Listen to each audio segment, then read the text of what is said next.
les discours du passé là, ou bien je vais être panafricain, ou bien je vais lutter contre la colonisation. Non, on ne connaît pas colonisation. Panafricain là, moi je suis déjà africain. Moi je suis aux États-Unis. Mais je ne vois pas qui peut m'arracher le fait que je sois africain. C'est un faux combat, c'est pour vous tromper, chers parents. Ne rentrez pas dedans. Et c'est pourquoi il faut se méfier des panafricains. Parce qu'ils sont dans du flatou vossis. Ils sont en train de vous vendre de l'eau en poudre. Pendant que eux, ils disent qu'au Mali, les Maliens qui vivent à l'époque de Soundiata Keïta, parce que quand tu t'identifies à quelqu'un, c'est que c'est ton modèle de vie qui est là. Eux là, on est au 21e siècle. On est en train d'aller même au 22e siècle. Eux là, c'est les Soundiata Keïta, les Ablapoku, qui sont en train de s'identifier à ces personnes-là. Au lieu de s'identifier aux gens de leur époque, ou même de se projeter dans l'avenir, eux sont en train de s'identifier toujours Chaka Zulu, Ablapoku et autres avec les Soundiata Keïta. Une société française sollicitée pour la surveillance aérienne dans le nord du Bénin. C'est là que vous allez comprendre que c'était une transition que je faisais. Ce titre que je viens de vous lire, c'est le pays du père de Kémy Séba. Et Kémy Séba vit régulièrement au Bénin, en temps réel, là où je vous parle aujourd'hui, 17 avril 2024. Et Kémy Séba qui a le courage de dire aux Maliens, vivez comme des moutons de la préhistoire. Lui regarde le gouvernement de Patrick Talon aller solliciter l'aide de la France pour venir surveiller le ciel béninois pour ne pas que des bombes ou même les djihadistes puissent rentrer au Bénin. Mais Kémy Séba ne peut pas critiquer ça.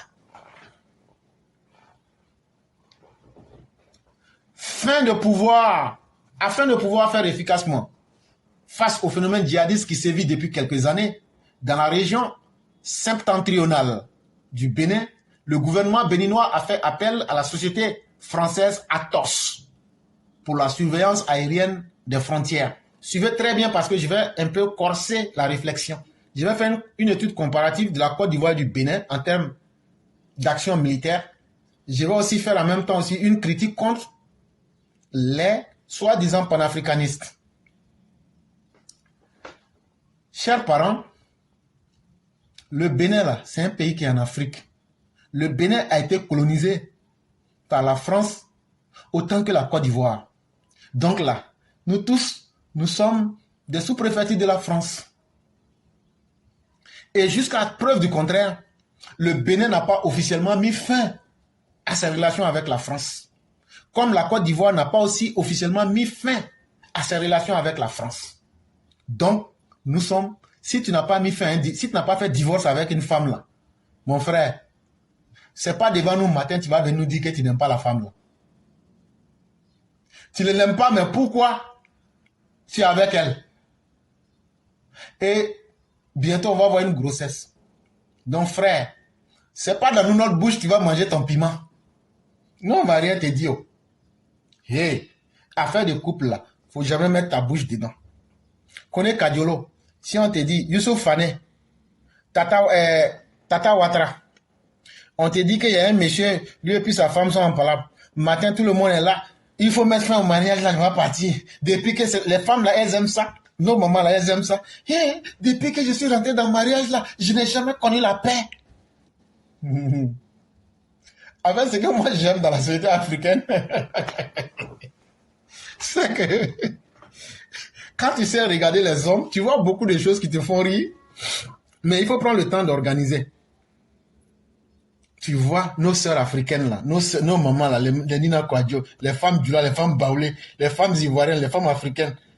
Oh, moi là, depuis que je suis rentré dans le foyer là, je n'ai jamais connu bonheur.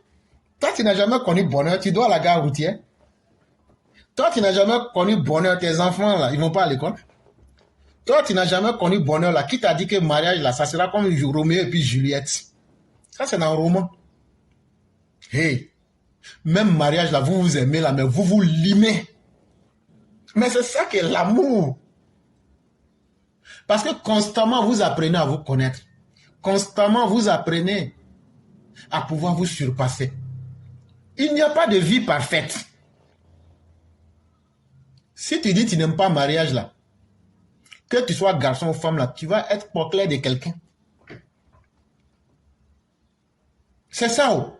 Comme les Camerounais qui viennent être clair des vieilles femmes à la 42e à 16 heures. Dans la vie là, la vie même est constituée du moindre mal. Le meilleur choix, c'est le moindre mal. Même quand tu fais un bon choix là, Dieu même va te montrer qu'il y a quelque chose qui manque. Mais il faut que tu sois patient. Il ne faut pas faire le choix du pire. C'est tout. Donc, ces deux pays que je viens de vous dire, la Bénin, le Dahomey, et puis la terre des hommes maudits, la Côte d'Ivoire. Ça, c'est pour rire les Ivoiriens. Ça ne veut pas dire que vous êtes maudits. Quand les Blancs sont venus, les premiers là, les moustiques les ont patrés, il y a beaucoup qui sont morts. Ils disent que cette terre-là est maudite. Alors que c'est une terre qui est vraiment une terre de grâce. Donc, ces deux pays-là ont une particularité, c'est que leurs présidents sont les femmes d'Emmanuel Macron. Et nos pays sont les sous-préfectures de la France. Mais, il se trouve que il y a un fils du Dahomey qui s'appelle Capo Chichi, alias Kémy Séba.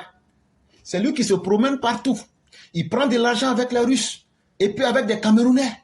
Il se promène partout pour dire aux Africains les plus bêtes, comme les Maliens, les Burkinabés, les Nigériens, non, laissez, courant là, c'est pas bon. Laissez les djihadistes détruire votre pays. Maintenant, il y a des politiciens malhonnêtes en Côte d'Ivoire. Comme eux n'ont pas le courage parce qu'ils n'ont plus de crédit politique, et ils restent là et puis ils disent, en tout cas, nous on soutient ce qu'ils disent là. Nous on soutient ce qu'ils disent là. Vous soutenez, mais Ouattara en face de vous. Viens moi aussi là, lui s'amuse pas. Viens moi aussi là, quand lui se lève là, tout ce qu'il dit là, il dit en Mossi, il y a boin. Ça veut dire il y a quoi? Biga, il y a boin. Quand on lui fait l'état des lieux là, il dit Mansouri. Il dit pardonnez. C'est fini, hein? Il dit plus rien. Après la vroue matin, tu te lèves, tu vois, il a déjà fait ce qu'il avait à faire. Lui, il ne parle pas beaucoup à quelqu'un. Et donc, c'est dans ça, on découvre que celui-même qui est le président de la République des Panafricains, la Capo Chichi, Kémy Séba, là, il vit au Bénin actuellement où je vous parle. Là. Aujourd'hui, là, c'est le 17 avril 2024. Il est là-bas au Bénin. Maintenant, le président béninois se lève. Il dit qu'eux ne peuvent pas protéger le Bénin. Nous, on ne peut pas. Nous, on ne peut pas. France, il faut nous aider pour protéger notre ciel, sinon les terroristes vont nous tuer. Maintenant, la France leur dit, comme vous voulez ça, contactez une de nos sociétés qui s'appelle Atos, A-T-O-S. Et ils vont venir protéger le Bénin. La Côte d'Ivoire, là, eux disent non, nous on ne veut pas que les Français soient là. Nous, on va aller payer des hélicos chinois, on va aller payer des lance-missiles. Ce que je vous dis là, peut-être que je plaisante, mais c'est la réalité que je suis en train de vous dire. Hein. Et puis même là, je vais casser un peu le papeau. En réalité, on a ça déjà même. Seulement, je ne vous dirai ni le nom et certains détails. Mais vous pensez que des djihadistes, des malfaiteurs peuvent reculer s'ils n'ont rien vu? Maintenant, la sous-préfecture de Côte d'Ivoire, la sous-préfecture d'outre-mer française qui s'appelle Côte d'Ivoire, là, eux disent, nous on ne veut pas être comme les Béninois, là. Parce que même dans l'esclavage, là, il y a premier choix, deuxième choix, troisième choix. Côte d'Ivoire dit, eux vont être premier choix. Eux-mêmes, ils vont protéger leur ciel. Donc, eux, ils ont leur armement, et puis eux-mêmes, ils protègent leur ciel. Mais les Béninois, là, eux, ils sont troisième choix. Et il dit, non, on ne peut pas protéger notre ciel. Donc, nous, on va prendre la société française qui s'appelle Atos pour protéger notre ciel contre les djihadistes. Kémy Séba n'a rien dit. Ça, c'est pas mauvais. Parce que lui, il aime la vie de ses parents plus que la vie des Maliens. Lui, il aime la vie de ses parents plus que la vie des Nigériens. Il aime la vie de ses parents plus que la vie des Burkinabés. Parce que le même djihadisme qui fait peur au Bénin, à la Côte d'Ivoire et à tout le monde là, lui va au Mali, il dit aux Maliens, c'est très bien de vivre comme vous faites. Quand les djihadistes tuent vos femmes, égorgent vos hommes, et puis vous font déplacer et vous devenez misérables, c'est ça qui est bien. Et ces malheureux Mabouliens, ces Sahéliens aux gueules desséchées, et au nez coulant, au cerveau fondu, comme du lait de chamel, et les carnassiers du désert, eux, ils se mettent là pour applaudir. Bon, voilà le bel exemple qui est là. Mais vous n'entendrez pas Kémy Séba dire que le Bénin doit assurer sa souveraineté aérienne. Vous n'entendez pas Kémy Séba dire pourquoi vous-même vous ne protégez pas le ciel béninois. Chers Maliens, ça doit vous faire réfléchir. Dans le cadre de la mise en œuvre du programme de renseignement, surveillance et reconnaissance dirigé par Défense Conseil International au profit des armées béninoises, l'expertise de la société française Atos est requise. Le projet financé à hauteur de 11,7 millions d'euros par la Facilité européenne pour la paix prend en compte la fourniture d'un avion d'observation et des drones destinés à renforcer la surveillance au niveau des frontières du Burkina Faso, du Niger en proie à des attaques terroristes. Et donc, pour protéger le ciel béninois là, l'argent que ça va coûter là, c'est 11,7 millions d'euros. Si tu veux connaître en francs CFA là, faut multiplier 11 millions 700 000 multiplié par 600. La somme que tu vas trouver là, c'est beaucoup d'aide. C'est ça que le Bénin va payer aux Blancs là. Mais ça ne gêne pas Kémy Séba. Maintenant, Kémy Séba, qui aime tant le Burkina, le Mali, le Niger là, on dit, ceux qui font qu'il y a le terrorisme en Afrique là, ce sont les dirigeants burkinabés, ce sont les dirigeants maliens, ce sont les dirigeants du Niger. Parce que cet argent là, si Kémy Séba aimait les Africains, qu'il partait dire à ses amis djihadistes au pouvoir à Kati, à Kossiam et au Niger, de faire des élections et de quitter, vous allez voir que le monde entier va venir combattre le terrorisme. Mais non, lui profite du fait que ces pays-là soient désorganisés et il les encourage à rester dans ça. Faites beaucoup attention à la manipulation. La lettre du continent rapporte que Atos va déployer dans le cadre de ce programme le logiciel FlashHawk développé par Avantix sur un Cessna pour produire des cartographies tactiques au profit de l'armée de l'air béninoise. Mais chers panafricains, vous qui parlez beaucoup, quelle expertise militaire avez-vous? Parler est facile. On va déchirer le franc CFA. On va mettre le feu dans le franc CFA. Mais vous ne proposez pas un modèle alternatif. Non, il faut qu'on ait notre propre monnaie. Mais est-ce que nous maîtrisons le système monétaire international? C'est de cela qu'il est question. Il ne suffit pas de créer un tas de papiers. Quel est notre poids? Et que valons-nous sur le marché des échanges? Voilà ce qui fait la valeur d'une monnaie. On n'a pas besoin d'être un économiste. Moi, j'ai déjà ma nourriture. J'arrive à me nourrir. Mais un continent qui ne peut pas se nourrir lui-même. Un continent qui n'arrive pas à se soigner. Un continent qui n'est pas uni. Un continent qui n'arrive même pas à se développer. Est-ce que ce continent-là peut proclamer que lui veut être libre? Chers Africains, tout le monde aimerait être libre. Ça, on ne peut pas discuter de ça. Mais comment on se libère? Et dans quel contexte cette liberté doit être acquise? C'est là qu'il y a le problème. Parce qu'une fois que tu es né noir là, en tout cas en fonction du système mondial aujourd'hui, tu es condamné d'avance. Quand tu es noir, ton combat de la vie là où les autres doivent lutter une fois, toi tu vas lutter 5 fois. Une fois, nous étions à une remise de diplôme avec Madame Obama. Elle nous a un peu raconté sa vie.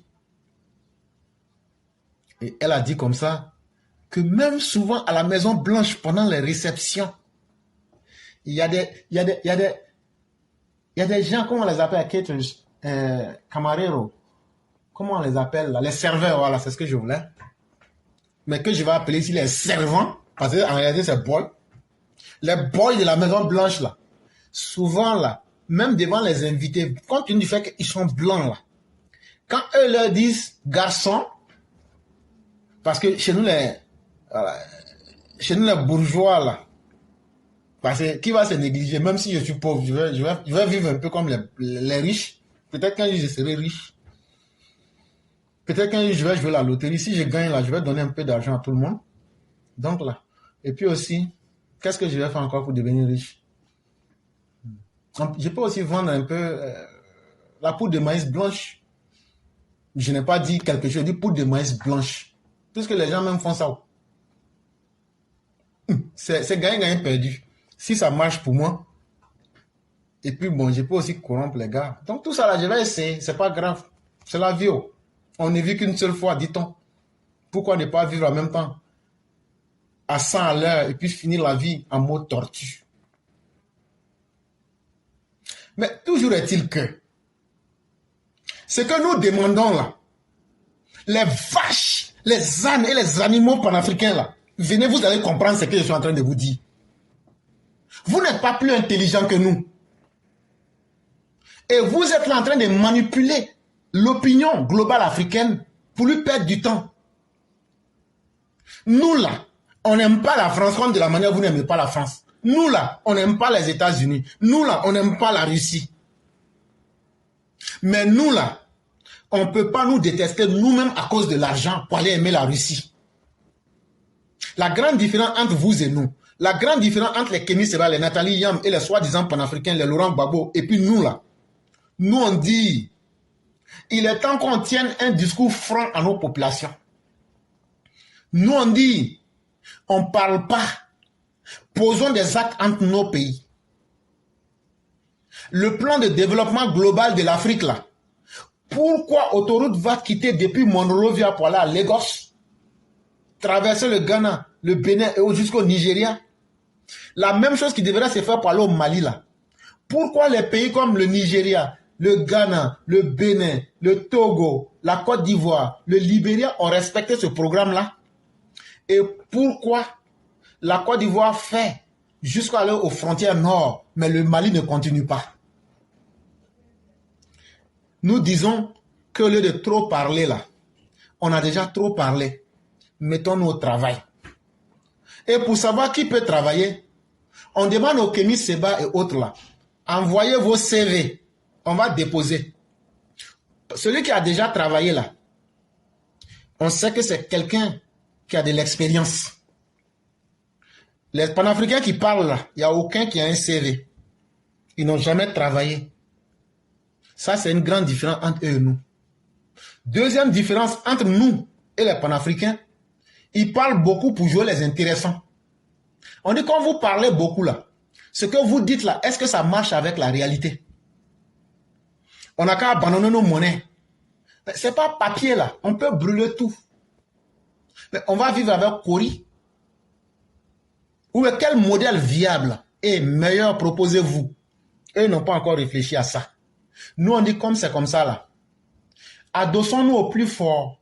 Et petit à petit, essayons de conquérir un petit terrain. Parce que mieux vaut avancer d'un pas que ne pas avancer puis trop parler. Et de trois, nous disons, il faut dire la vérité aux Africains. Chers Africains, le meilleur ennemi de l'Africain, c'est lui-même.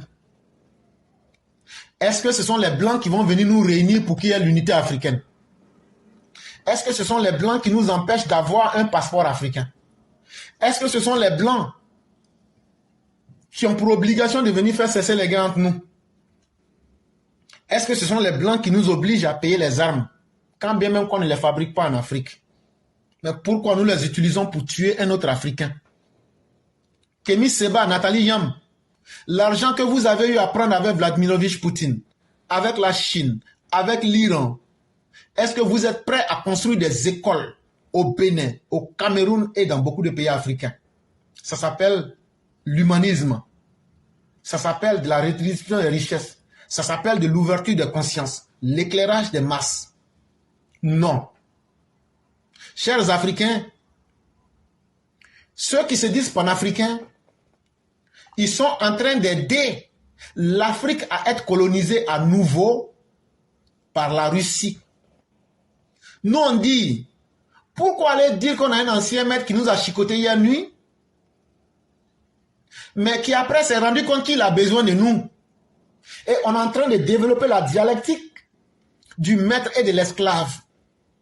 Pour qu'un jour, le maître puisse être dépendant de l'esclave. Et ils nous disent non, allons vers un nouveau maître, quand lui va nous égorger, quand il va violer nos femmes, quand il va déstabiliser nos pays, on va voir et puis on va comparer les deux malheurs. Voyez-vous, une personne qui ne tire pas les leçons de son malheur, c'est celle-là qu'on appelle les panafricains. Une personne qui veut condamner les Africains à vivre un nouvel esclavage en 2024, au 21e siècle, est-ce que ceux-là peuvent être mieux que nous qui disons profitons des relations déjà légales avec les Occidentaux et essayons de nous en sortir.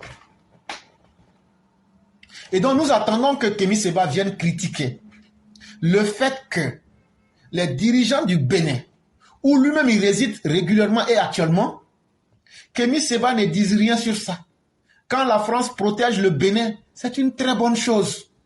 Quand la France utilise le logiciel Flashhawk, développé par Avantix, pour mettre des stratégies tactiques au profit de l'armée de l'air du Bénin, pour tuer les djihadistes, Kémy Séba trouve que ce n'est pas mauvais. Kémy Séba trouve que non, lui il est déjà en paix. Mais c'est l'armée française qui vous protège. Pourquoi vous critiquez l'armée française de quitter le Mali? Pourquoi vous critiquez, vous encouragez, vous brûlez les ambassades françaises au Niger et au Burkina? Bon, entre vous et nous là, qui aime vraiment les Africains? Parce que quand l'armée française quitte, on voit les djihadistes. Quand l'armée américaine quitte, on voit les djihadistes violer nos mères. On voit les djihadistes égorger nos filles. On voit les djihadistes faire déplacer des gens. Voilà la grande différence entre vous et nous. Quelqu'un qui dit quelque chose, mais lui-même fait le contraire. C'est ce message-là que nous tenons. Est-ce que le message que nous disons là, c'est faux? Ou bien est-ce que ça ne tient pas? C'est pas intéressant à entendre. Mais c'est la vraie réalité qui est là. Et il faut qu'on ait ce message-là franc à dire aux Africains. Ces panafricains-là vous blaguent. Moi que vous parlez là, je n'ai jamais pris de l'argent avec le gouvernement d'Alassane Ouattara pour venir communiquer. Non. Mais nous avons pour obligation, compte tenu du fait que nous avons vu d'autres réalités au-delà de nos pays africains, il y a une réalité qui s'impose à nous, un devoir d'honnêteté vis-à-vis de nos parents en Afrique. Leur dire la vérité. Nous, on a connu le blanc. On a commandé des blancs. On continue de les commander dans leur propre pays. Ça ne les plaît pas. Mais c'est ça aussi une bénédiction. Un homme, quand tu as appris quelque chose, tu donnes le meilleur pour que ceux qui vont venir demain puissent profiter. Et chers Africains, méfions-nous de ces panafricains-là. Est-ce qu'ils auront le courage de vous donner un langage qui sera franc? Est-ce qu'ils auront le courage de vous dire un langage qui sera sincère? Chaque fois, non, il faut brûler le franc CFA, il faut chasser la France, il faut chasser les États-Unis. Bon, quand on les chasse là, le vide sécuritaire qui est créé là, c'est la vie de nos parents, des jeunes de l'Afrique qui se détruit. C'est des jeunes Africains qui doivent aller se faire un nouveau destin. Mais ces jeunes-là ne peuvent pas aller en Russie parce que la Russie n'aime pas les Noirs. Il y a combien de Maliens qui, par désespoir, ont quitté le Mali pour aller direction Russie? Il y a combien de Burkinabés qui peuvent aller en Russie? Il y a combien de Nigériens qui peuvent aller en Russie? On se tourne encore vers les États-Unis et la France. Mais finalement, est-ce que vous n'avez pas perdu le temps aux Africains? Pour ceux qui veulent découvrir où l'article a été tiré, vous tapez www.24heuresaubenin.bj. Sujet numéro 4. la renaissance du mensonge et de la trivialité.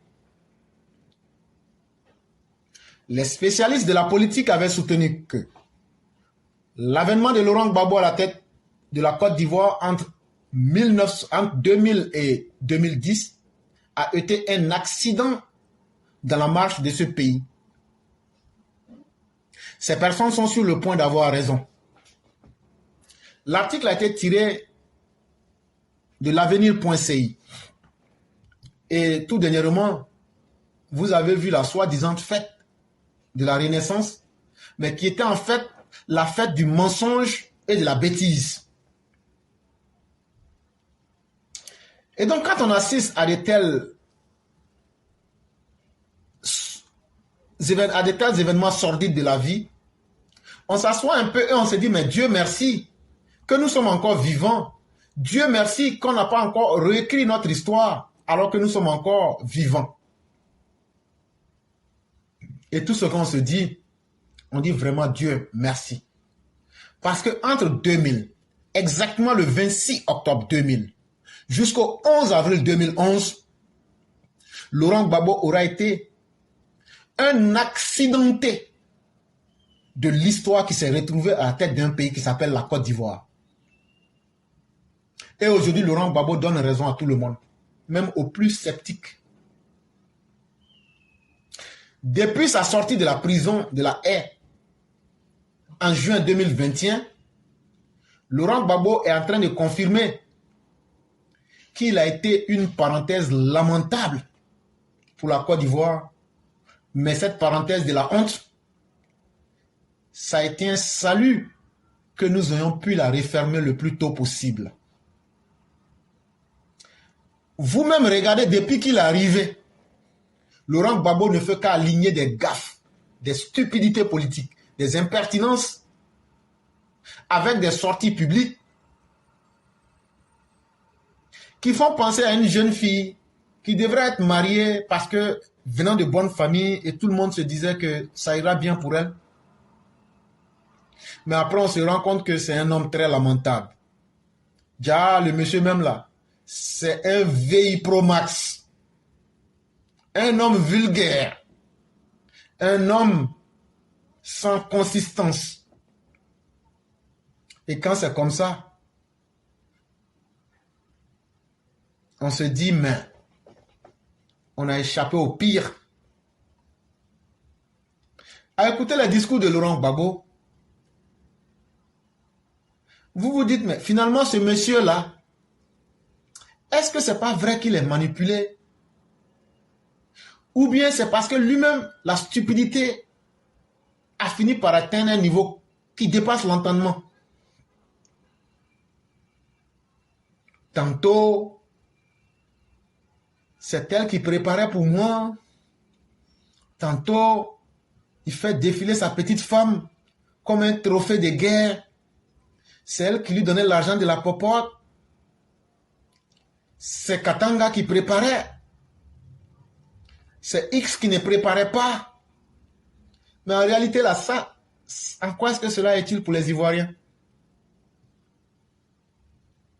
Sans oublier qu'un certain 21 juin 2021, dès qu'il va sortir d'un appareil volant imitant oiseau naturel, avion, il était accroché à Nadi Bamba comme quelqu'un qui est en train de tomber d'un oranger qui s'accroche à n'importe quoi. Et il n'a pas pris, il ne s'est pas privé de congédier Simone Veil comme une gourgandine. C'était une scène répugnante. Mais que voulez-vous? Quelqu'un même qui a pissé et qui continue de ne même pas se rendre compte que lui aujourd'hui, il est grand-père, arrière-grand-père. Quelqu'un même qui se traite sans dignité. Mais comment voulez-vous que les uns et les autres puissent le respecter?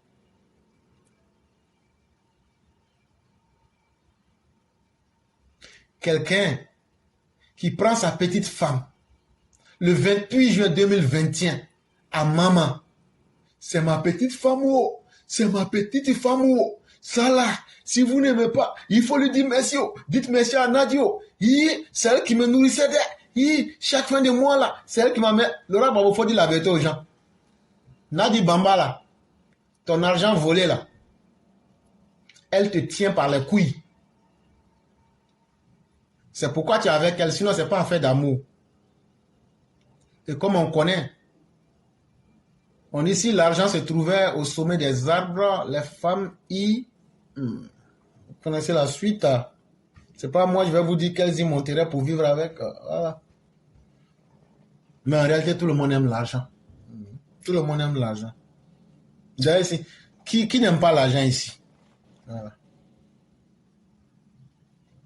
Et donc, voilà quelqu'un qui est un nigo politique. Un plouc. Et quelqu'un sans vision. C'est lui encore qui veut venir gérer la Côte d'Ivoire. Eh, chers Ivoiriens, quand on dit tu es Ivoirien là-haut, ça veut dire tes yeux là, ça ne voit rien. Ou bien, c'est toi-même ton cerveau là.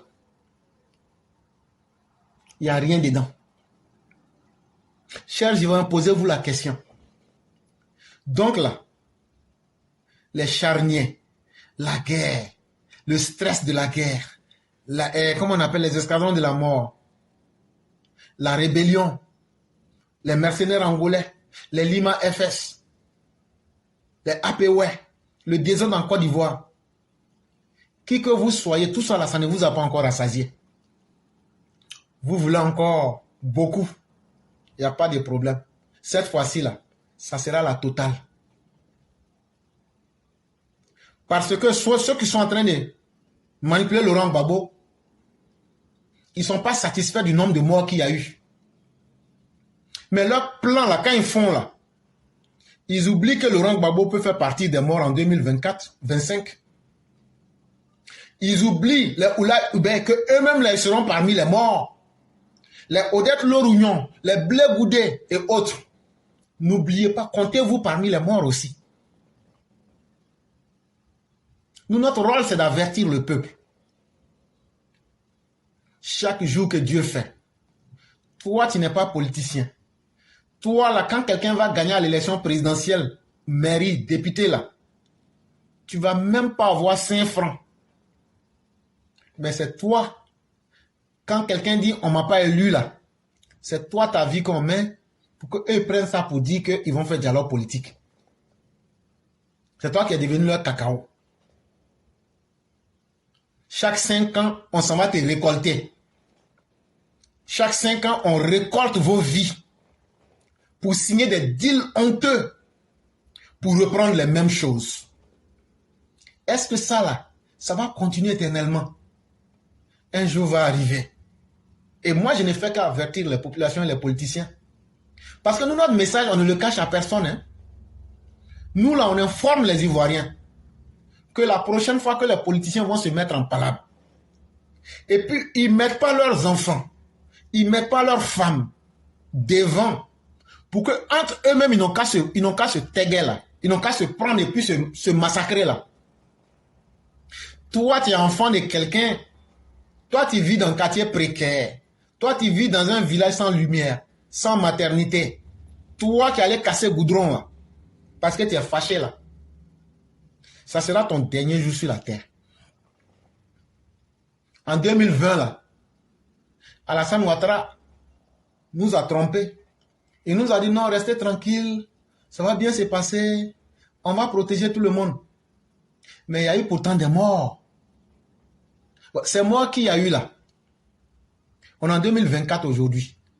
Est-ce qu'il y a eu un seul procès sur le nombre de personnes mortes? Est-ce qu'il y a eu une enquête? Oui, il y a eu une enquête éclairée. Toi-même, tu as parlé de ça, tu as donné les noms, les numéros de téléphone, comment ils ont fait, tu as expliqué ça. Où tu as enlevé le document là? C'est le gouvernement même qui a fait le rapport.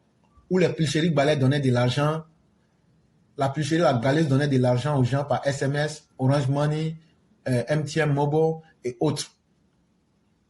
Tu as cité le nom de beaucoup de personnes avec leur numéro de téléphone, tout. Mais qu'est-ce qui s'est passé? Il n'y a rien eu. Il n'y a rien eu. Il n'y a rien eu. Il va y avoir quoi? Toi, tu veux qu'il y ait quoi? Non, moi, je pensais qu'ils allaient être jugés. Jugés. Où? En Côte d'Ivoire. Quelle Côte d'Ivoire? Soit Alassane Ouattara. C'est que toi, tu dors mal, hein? Tu es encore dans un monde parallèle ou quoi? Je suis en train de te dire, là, les morts de 2010, là, si tu n'es pas au courant, là, moi, je vais t'expliquer. C'est pas Babo qui les a tués. C'est pas Ouattara aussi qui les a tués. Les 3000 morts, là, se sont suicidés. Aïe. Mais éclaireur, arrête ça, mon frère. Arrête de mentir aux gens. Pourquoi toi, tu sais qu'ils se sont suicidés, mais il n'y a aucun média qui en a parlé? Mais toi-même, là, tu es d'accord avec moi qu'il y a eu mort. On est d'accord sur ça. Mais tous les responsables politiques disent que ce n'est pas eux qui les ont tués. Donc, tu veux que ce soit qui les a tués? Quand ils sont au pouvoir, ils ne font pas justice. Quand ils sont opposants, ils rejettent la responsabilité. Ok, laissons ça. Mais et pour 2020, là, qui était au pouvoir? C'est Ouattara qui était au pouvoir. Ils ont fait une enquête, oui. Pourquoi ils ne veulent pas juger ceux qui ont commis ces crimes-là? Frère, moi je ne vais pas te mentir, moi je ne sais pas. Mais ce que moi j'ai compris dans l'affaire là, c'est que tous les politiciens que tu vois, Ouattara même est dedans. Gbagbo est dedans. En réalité là, nous là, nos vies là, c'est comme tomate pour eux. Ça veut dire chaque 5 ans, ou même chaque élection là, quand on tue les Ivoiriens, les pauvres là, ça les arrange. Là comme ça, on aura peur de faire la politique. Là comme ça là, eux vont garder ça comme une chasse gardée. Moi je ne suis pas là à l'école, mais c'est ce que moi j'ai compris.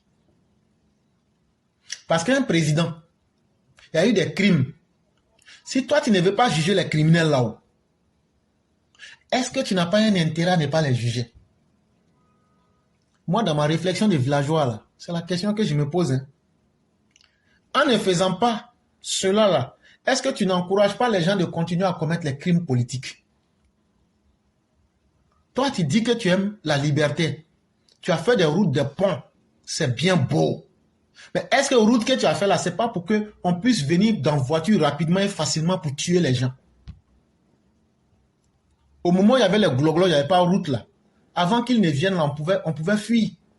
Mais quand tu mets en route, goudron tout là, là où ils devaient prendre 10 minutes pour arriver là, comme la route est bien goudronnée là, en 3 minutes, ils sont là, ils vont nous taguer.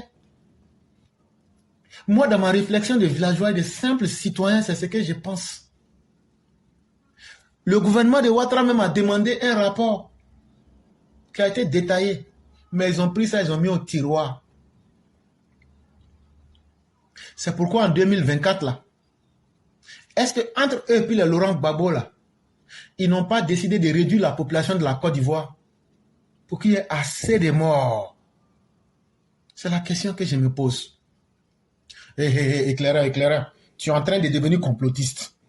Non. Tu es en train de devenir complotiste. Ce que tu dis là, tu es en train de manipuler les masses. Frère, pardon. Si je suis en train de manipuler les masses là, de toute façon là, moi je vis. Moi je ne suis pas mort. Mais va demander aux parents de ceux qui ont été victimes là, comment ils ressentent tout ce que je viens de dire. Et si ce que j'ai dit là, s'ils n'ont pas perdu leurs parents, ou bien qu'ils n'avaient pas d'amour pour leurs parents qui sont morts là, ils vont t'expliquer. Mais qu'est-ce que tu proposes à la fin? C'est à moi tu me demandes, qu'est-ce que moi je n'ai qu'à te proposer? Mais moi je n'ai rien à te proposer. Moi je t'ai toujours dit que l'Africain là, l'Africain n'est pas comme le blanc. L'Africain là, il faut manier la carotte et le bâton avec lui. L'Africain là, il est dans une phase de dégénérescence où il faut être dur avec lui pour le ramener sur le droit chemin. Et pourquoi on arrive à créer une société juste? Pour que tout le monde soit à l'aise. Pour que tous les politiciens qui vont faire la politique puissent faire la politique là. Il faudrait que la politique se fasse sur la base des zéro morts. Mais s'il n'y a pas de justice, les Laurent Gbagbo et autres n'auront jamais le courage de vous présenter un programme politique. Et ils vont toujours utiliser vos vies qui seront détruites comme monnaie d'échange pour exister politiquement. Donc pour moi, la solution, elle est simple. Ayons le courage de juger les criminels. Sarkozy a été condamné en France. Thabo Mbeki a été condamné en Afrique du Sud. Donald Trump a été condamné aux États-Unis. Les Blancs qui nous parlent des droits de l'homme là, eux-mêmes, ceux qui menacent la vie de leur population, là, ils les mettent en prison. Donc, qu'est-ce que toi, Alassane Ouattara, tu veux prouver? Tous ceux à qui vous avez fait vos dialogues là, ça a changé quoi? Est-ce qu'aujourd'hui ne tiennent pas les mêmes discours, le 6 va devenir 9? Est-ce qu'aujourd'hui ne vous disent pas que 2025 sera la finale? Ils vont vous tuer avec vos partisans du RDR. Donc, en fin de compte là-haut, ce marchandage politique là, ça sert à quoi? C'est la question que chacun doit se poser. Comme tu m'as demandé la vraie solution, comme les politiciens ne veulent pas faire de la justice une priorité, comme ils ne veulent pas éduquer les générations à venir, parce que tu vois, moi je ne connais pas kilo, mais je connais sac rempli. Un sac est rempli là. Il ne faut pas venir me dire que c'est lourd ou bien que c'est léger. Je vois, mon bon sens m'interpelle. Donc nous là, on ne va pas s'occuper des kilos. Occupons-nous des sacs vides et des sacs remplis. 2025 là, ils sont en train d'essayer tous les moyens. Ils ont essayé même de faire rentrer les djihadistes. Ils comptent sur Sorogium. Actuellement là, les Tidiane Thiam avec les Soul là, ils tracent des nouveaux plans. Comment ils vont faire pour éventrer la Côte d'Ivoire? Les Blé Goudé, les Simone et Yvé, les Laurent Gbagbo, les Afin Essan. Vous avez vu tout dernièrement, Afin Essan, il est dans une alliance avec vous, les gens du RDR, RHDP. Mais il vous a trahi dans le problème du cacao. Pourtant, il connaît la vérité. Hein. C'est lui-même sa femme, Angélique Kili, là. Elle allait en prison dans l'affaire de détournement de cacao. Mais c'est lui qui sort et puis il dit que je sais que votre gouvernement RDR, là, vous êtes dans la vérité, mais je ne suis pas d'accord avec vous. Mais c'est la Côte d'Ivoire. Vous dites que vous êtes en camaraderie. Ça s'est passé la semaine là même. Dans la semaine là. La semaine qu'elle a là. Nous sommes aujourd'hui mardi. Ça a commencé depuis mercredi. Donc quand on t'explique ça là, ça veut dire que tant que toi-même tu ne changes pas là, les politiciens ne vont pas changer. Donc en 2025 là, si c'est un couteau que tu as, il faut aiguiser. Si tu as pu avoir un pistolet, il faut charger. Si tu as un char combat, il faut mettre les obus dedans. Si tu as un RPG 7, il faut bien charger. Si c'est machette que tu as là, il faut prendre. Si toi-même c'est daba tu as là, il faut prendre. Si tu n'as rien là, il faut prendre tes dents et puis tu mords la personne qui va venir t'attaquer. Parce que c'est toi seul qui va imposer le respect aux politiciens pour que leur deal macabre, morbide puisse s'arrêter. Est-ce que toi, Dieu t'a créé pour que tu sois le sacrifice des politiciens? N'accepte plus que ta vie soit le sacrifice des politiciens pour qu'eux fassent que leurs enfants soient élus députés sur ton sang. Toi, dans ta famille, il n'y a jamais eu de député maire. Mais toujours, ce sont tes enfants qu'on prend pour réaliser le rêve des enfants de Gbagbo, de Ouattara, d'Henri Konan Bédié. Est-ce qu'il n'est pas temps que tu puisses sauver ta vie, même si tu estimes que tu n'as pas de dignité? Donc en 2025, La vraie solution, là. Tous ceux qui vont vouloir attenter à ta vie, il faut les tuer, c'est tout. Mon message peut être dur, mais on appelle cela la légitime défense. On ne te demande pas d'aller attaquer quelqu'un. Mais quelqu'un sort là, il veut t'attaquer là. Sois plus violent que lui. Et ceux des politiciens qui encouragent au message de violence, dès que vous finissez avec leurs partisans violents là, rendez-vous chez eux, vous les prenez tranquillement, vous cassez leur tête avec briques, et puis vous mettez feu à leur corps. Mais ne brûlez pas ça totalement parce que les chiens doivent bouffer les intestins autres. Ne brûlez, faites du braisé. Ne brûlez pas parce que quand ça devient carbonisé, ils ne peuvent pas bien manger. Donc braisez-les. Si vous pouvez, mettez un peu de sel pour que les chiens puissent bouffer leur cerveau avec leurs intestins. Et puis maintenant, vous filmez. Et puis maintenant, on va mettre ça sur Internet. Ça, c'est le corps de qui? Ah, ça, c'est le corps de ce politicien-là qui disait que 1000 morts à gauche, 1000 morts à droite, lui, il s'en fout. Mais lui-même, il a fini. Tu as vécu par l'épée, tu as péri par l'épée. Ça, c'est le corps de qui? Ah non, ça, c'est le corps des politiciens qui disaient que eux, là, il faut qu'on débloque leur salaire. Parce qu'eux n'ont jamais travaillé, mais ils sont milliardaires. Mais l'autre qui est là-bas, là, ça, c'est le corps de qui? Ah, elle, celle qui disait quand 6 va devenir 9, là. C'est 6 devenir 9, c'est ça qui est devenu 69, là. Tu vois pas comment son ventre est ballonné comme 6? C'est comme ça. Mais et l'autre qui est à côté là-bas, là, tête écrasée, on dirait tomate, là. Eh, tu te souviens pas? C'est lui, quand on a tué les 7 femmes, là, c'est lui qui a dit que c'était tomato. Ah, c'est lui qui... Oui, oui. Ah, ok. Wow, mais Clara, ça a été la patate, hein? Ah, mais c'est ce que j'avais dit. Que ce jour viendra. Et je prie Dieu que ce jour arrive. Quand en Côte d'Ivoire, c'est quand les Libériens ont vu le corps de Samuel Doe. C'est quand les Libériens ont vu le corps de William Tolbert que les deux parties se sont rendus compte que là où cette affaire est arrivée là, si nous-mêmes, les Afro-Américains, on ne change pas de la manière ils ont fusillé Doe avec ces partisans-là, et de la manière Tolbert a été fusillé et Samuel Doe qui a été découpé par Prince Johnson, ce pays-là, on va finir par se bouffer nous tous entre nous ici. C'est ça qui a amené les Libériens à changer. Sinon, là, les Libériens sont violents et puis ils n'ont pas changé. Mais quand la mort te loupe, et puis ça t'a bien loupé, là, et puis toi-même tu t'arrêtes pour dire, hein? C'est là que l'Africain change. Vous avez vu quand Prince Johnson a attrapé Samuel Doe, et puis coupe son oreille avec couteau. Le gars crie, oh, sorry.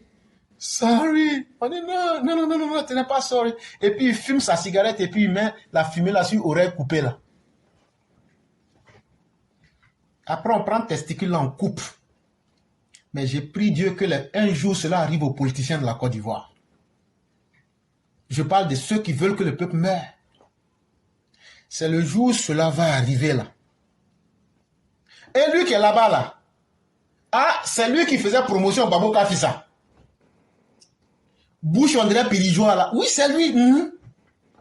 C'était lui. C'est pourquoi lui, les autres, quand les autres meurent là, c'est leur ventre qui gonfle. Mais lui, c'est sa joue qui est gonflée. On dirait Pirijoa, marque numéro 16. Lui là, il faut le laisser. Si tu as vu que lui là, il parle plus trop beaucoup là. Il sait que ce qui devait arriver, arriva. Lui, il sait où. La haine qu'il a là. Et le cousin du village, comment les choses vont finir? Il faut rendre compte au village. Il faut rendre compte au village. Quand tu as aimé tuer les autres là, tu finiras tuer mal. Mais moi qui dis ça, toi tu es un génie, tu es un diable. Ce que tu dis, ça fait peur. Moi, j'ai fait plus peur que ceux qui tuent vos enfants. Moi, j'ai fait plus peur que ceux qui sont en train de planifier comment ils vont faire rentrer des djihadistes en Côte d'Ivoire. Moi, j'ai fait peur plus que les coutouans qui sont en train de prier Dieu et de faire des plans macabres pour que la Côte d'Ivoire puisse brûler par une guerre religieuse. Moi, je préfère être le diable qui vous dit la vérité, que vous ne voulez pas entendre, que d'être un ange qui est en train de vous tromper. Cher peuple, on a trop tué vos enfants. Même le pharaon même n'a pas tué les enfants d'Israël comme ça. Mais les enfants d'Israël, c'est le peuple à travers Moshe, qu'on appelle Moïse, qui s'est rébellé. Mais si Dieu ne trouvait pas le courage en Moshe, comment est-ce que cela aurait pu advenir? C'est ce courage-là qui vous manque, cher peuple. Et c'est ce manque de courage qui fait que les gens vous manipulent. Mais Dieu merci, le temps est arrivé de débarrasser la Côte d'Ivoire de ces politiciens toxiques. Et ça sera fait pour de bon.